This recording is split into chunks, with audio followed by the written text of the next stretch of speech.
Planning a visit to Charlotte on Sunday. Donald Trump weighing a visit as well. A visit to Charlotte would take them away from their debate prep for the big event on Monday night. Both candidates are said to be preparing in markedly different ways. Mr. Trump is said to be strategizing with key advisors while maintaining an active campaign travel schedule, while Secretary Clinton has been largely out of sight, prepping at her home in Chappaqua, New York. The expectations are certainly high, and we wanted to know what should both candidates be doing over the next few days. I'm joined by former Jeb Bush campaign spokesman Tim Miller, Democratic campaign veteran Bob Shrum, who advised John Kerry and Al Gore. Also with us, former U.S. Senator Judd Gregg, who played a crucial role in debate preparations for George W. Bush, and Eli Addy, former chief speechwriter for the Gore campaign. Senator Gregg, I want to begin with you. You actually played both Al Gore and John Kerry in debate preparations with George W. Bush. Can you explain the contingencies that you run through during these final days and what you expect the Clinton and Trump campaigns are doing or should be doing tonight? We did everything. I mean, there was virtually no stone left unturned relative to what we thought Al Gore would say, how we thought he would deal with an issue, how we thought he would try to go on the offensive against the then Governor Bush. And he, of course, was a very aggressive debater.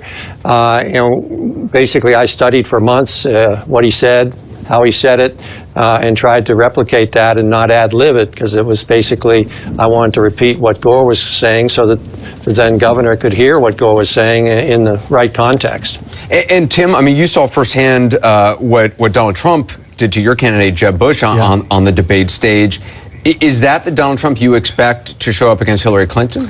I don't, for two reasons. One, I think the worst moment of his primary debates was when he took on Carly Fiorina. It's a different animal trying to bully around a woman. You can come off as demeaning and misogynistic, and when Trump tried that against Fiorina in the primary debate, it didn't work. What I bet Roger Ailes and his debate prep folks are telling him is come off as surprisingly gracious, seem presidential. The question is whether he's going to be able to pull that off. I'm skeptical. Bob, then if you're advising Hillary Clinton, do you and Donald Trump is trying to come off as presidential, do you try to kind of poke him? I mean, not physically, obviously, but sort of try to get him riled up? But not in an obvious way. If you're obvious about it, I think you'll pay a price.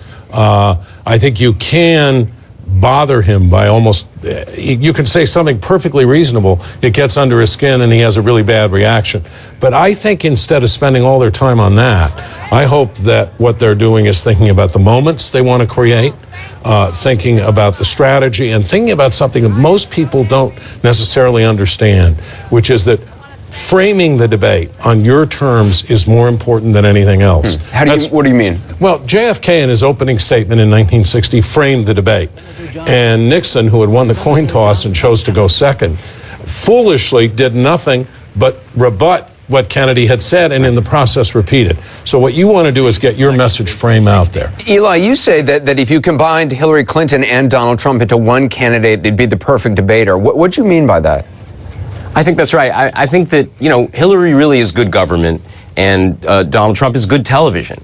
And I think her goal in the debate should be all about style, because she's really been preparing her whole life for this moment. She knows the issues. She has enormous experience. She knows how to talk about anything related to policy. It's about her affect. It's about whether she can connect.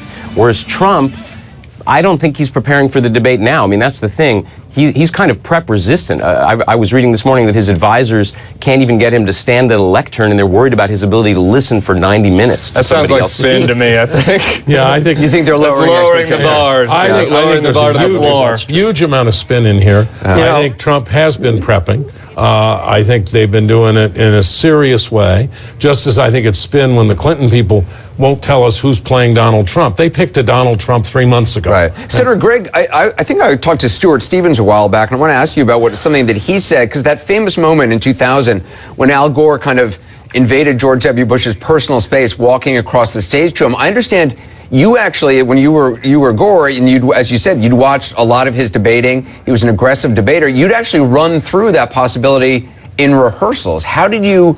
I mean, was it just from watching past debates you knew he might do that? Well, I knew Al, and I'd also watched his debate style, and he was always on the offensive. And not to be too denigrating, but Al really thought he was superior to George W. Bush. And one of the ways he felt he could express it was to physically get in his space and look down on him because he was bigger than he was and try to help him with an answer. So I thought he would do that, and we did practice that actually in debate prep. But we only did it once because the governor's reaction, soon to become president, was the exact same as on the stage, which was he looked at me as if I was with a bemused smile and then moved on to the answer. My experience in these debates, the person who wins is the person who establishes themselves with the American people who are the audience, and it's going to be a huge audience, as being, one, reasonably likable. And in this case, that's going to be a very big hurdle because both are fairly disliked. And secondly, who shows that they're willing to lead this country in a positive direction, and people sense that about them. If you win on those two counts, that you're more likable than your opponent, and you show that you're a leader who wants to lead the country in a positive direction, you're going to win the debate. You're probably going to win the election. And that, I think, is where people have to focus their energies when they're getting ready for these debates. How do you project that? In Hillary's case, it's a big issue because of the challenges that she has on the ethical side. In Trump's case, it's a big issue because he's so erratic. You know, Eli, I talked to, I think it was Jim Fallows from The Atlantic the other night, who just wrote this long article about debates and looking back at debates. And one of the things he said is you can actually watch debates, and perhaps they're best watched with the sound down, and a lot of it has to do with how people respond to things. And it goes to the senator's point about how Governor Bush responded to Al Gore approaching him, just kind of laughing it off. Ronald Reagan saying, you know, there you go again, and kind of confidently brushing off Jimmy Carter, and Jimmy Carter kind of looking peeved about it. Do you think there's something to that sort of body language and how people respond to stuff is almost as important as what they say? Well, I think it's certainly as important.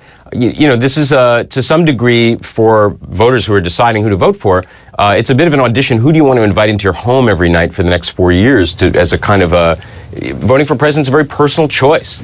It's a bit like choosing a new TV character in your life. And I think that, you know, while Trump has a kind of a raw authenticity, I don't think he radiates, I don't think he puts people at ease. I think the people who want to hurl a Molotov cocktail into the White House, he's got their support already.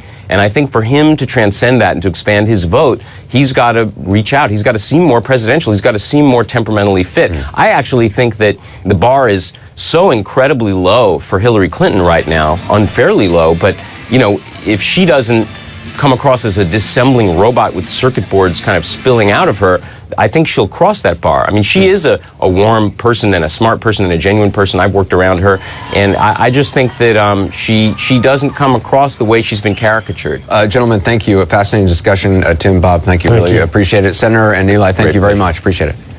Well, earlier we reported that Hillary Clinton was planning to go to Charlotte this Sunday. We just got word that she has postponed that trip after speaking with community leaders. The mayor on this program had also asked that the trip be postponed. Clinton is now tentatively planning to go to Charlotte next Sunday instead. Coming up in the season premiere of Parts Unknown this weekend, Anthony Bourdain slurps noodles with President Obama in Vietnam. Anthony and I sit down and talk about the new season. We're going to slurp some food, maybe some noodles too. In this segment coming up, I try liver for the first time, actually. That's next. Going with this thing.